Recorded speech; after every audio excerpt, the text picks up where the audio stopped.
Welcome back to Howling Around. Today, I want to talk a little bit about red flags that you can and should spot before the first date. Now, most men just wait too long to notice or to act on certain red flags. We like to see the beauty and the chemistry and all the excitement, and we tend to overlook behavior, bad behavior. But the truth is, you don't even need to date her to see problems. You can spot them in the chat. And that's what I want to talk a little bit about. Because most of us are on dating apps and we can spot these potential red flags in the chat. Now, two early signs that we should look out for are no accountability. You've probably heard this term being thrown around on YouTube and podcasts. And the second one would be she can't hold a conversation. Now, there are many more red flags, but these two I think are extremely important. If a woman shows either of these before you even meet, you should slow down the conversation, reassess, and either change your approach or just walk away. So let's talk about no accountability. A woman who never takes responsibility will eventually make you responsible for everything, and usually everything that goes wrong. Now, here's how to spot it in a chat. She will answer things about a previous relationship in a very negative manner about her ex or previous boyfriends. Things like, my ex was crazy. Men always use me. I've only dated guys who are manipulative. He was a narcissist. Stuff like that. So every story has the same villain, but she doesn't see that she is the common denominator. Or maybe she does see it, but she refuses to act on it. So any answer that resembles something like that, you should pay close attention. And with accountability comes self reflection. You just have to ask one simple question. You ask her, what did you learn from your last relationship? We're looking for a good answer. We're not looking for the perfect answer. We're looking for something that shows that she knows she did things wrong and she's trying to improve on it. That's what we're looking for. What we don't want to hear is things like, well, he did this, he did that, and basically, I didn't do anything wrong, or it wasn't me, it was him. That is 99% of the time never the case. All relationships, it's always two persons. And it's nice to know that she knows what her part in, breaking up was. A green flag answer would be something along the lines of, well, you know, I wasn't the best communicator. I could have communicated a lot better. I learned from that and I'm working on it. And I think I'm better at communicating now. For instance, I do lose my temper every now and again, but I know when I lose it and I always apologize afterwards. For instance, something like that. Now, that is a good answer. That's something that we can work with. Now, growth requires ownership, not excuses. And if she can self reflect now, trust me, she won't magically develop accountability later. And in arguments and discussions, you will always be the problem. It's never her. And let me tell you, arguing with someone that is basically a brick wall is really, really tough. So watch out for these signs. And red flag number two is one that I get frustrated about quite often, and that is she can't carry a conversation for shit. Oh my god, I hate it when women don't know how to have a good conversation. Especially if they put in their online dating profiles, I want a guy who's emotionally available and intelligent and knows how to communicate, and then they give you the worst conversations of your life. Ah, I hate it. And we forget that a relationship lives or dies on communication. If texting feels like dragging a sack of wet cement, trust me, dating her will feel much worse. Much, much worse. If she doesn't even put in any effort now, she won't put in any effort later. And I think that before you even go on a date, you should put your best foot forward.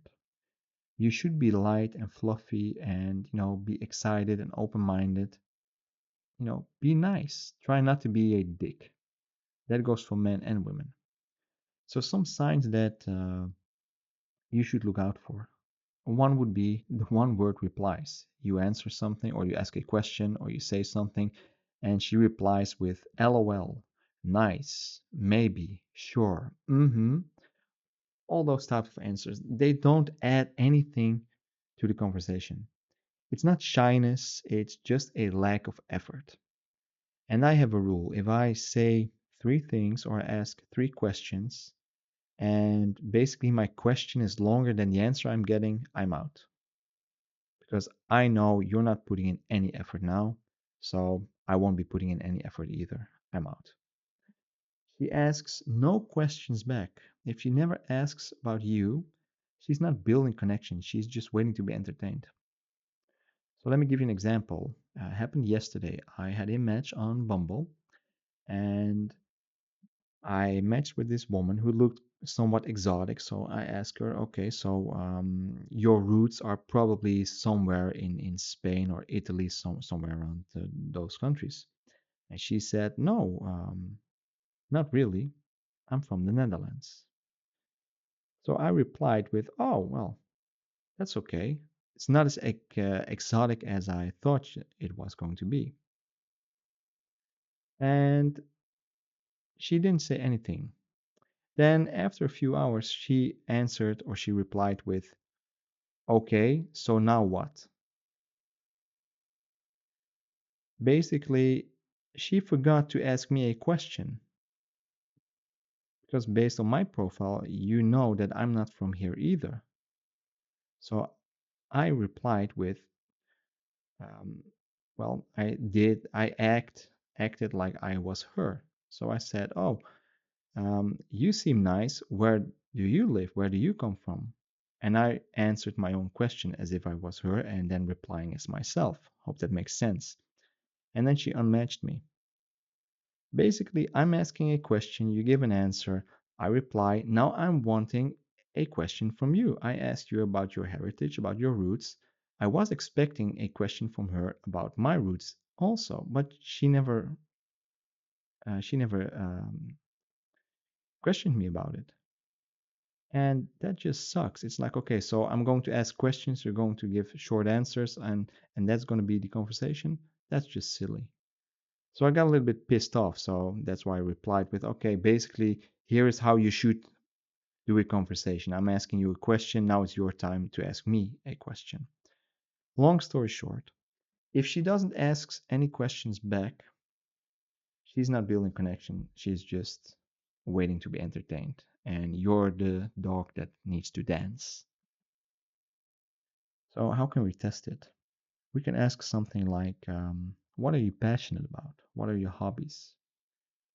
And trust me, some women will answer with ridiculous questions like, I don't know, LOL. It's like, come on, you're a grown ass woman. You must have some hobbies or something that you're passionate about. I don't care what it is, but talk to me. Tell me something. I'll give you a real life example. I matched with this woman a few days ago, and she told me she was a little bit of a drama queen, but she tried to play it off as cutesy patootsy. And I was like, okay, sure, fine, whatever. She's just trying to be playful. And then I asked her, well, what is or what are some of your good qualities, you know? And she replied with, well, being a drama queen can be cute, can be a good thing. And I'm looking at this conversation like, bitch, are you crazy? Why would you think that is a mature reply to a serious question? It's silly. I mean, you're 35, 36, and you're giving me these silly answers. I'm not playing this game. So if women play these stupid games, short answers, you know, and not replying to the question you're asking, move on. So a green flag would be something along the lines of, well, I like photography, I like going on road trips, I like cooking, and not just giving you the answer like I like cooking, but I like cooking and I make a great mac and cheese. And last night I baked a cake and I really like doing that. I baked something for my friends last weekend, etc., etc. So she expands on her hobby or on the question that you asked. That is a woman that is investing in the conversation. That's what we're looking for. Now, we as men, we overinvest and women underinvest in the conversation. If she won't contribute in the chat, she won't contribute much in the relationship. Without accountability, conflict will repeat. Without communication, intimacy will die. And you're not looking for perfection, but we are looking for participation. Someone who reflects, someone who communicates, and someone who wants to meet you halfway. That's a woman that will be a good fit for most men. So remember, guys, no accountability means that she will always be the victim. She's never going to be the student. If she has weak conversation effort, that means she offers nothing, never asks, never builds momentum. And you can build something with people that don't invest, with people that don't stay. You're not looking for flawless. You're looking for someone who is aware and someone who is engaged. So walk toward women who communicate like adults and walk away from women who want you to do all the carrying. So you'll save yourself a lot of time and energy and emotion if you pay attention to these two red flags. So I hope that was a little bit informational. I hope it was useful. Let me put it that way. Even with me rambling about my two encounters, I hope it was useful. So pay attention to these two red flags, and I'll talk to you next time. Bye bye.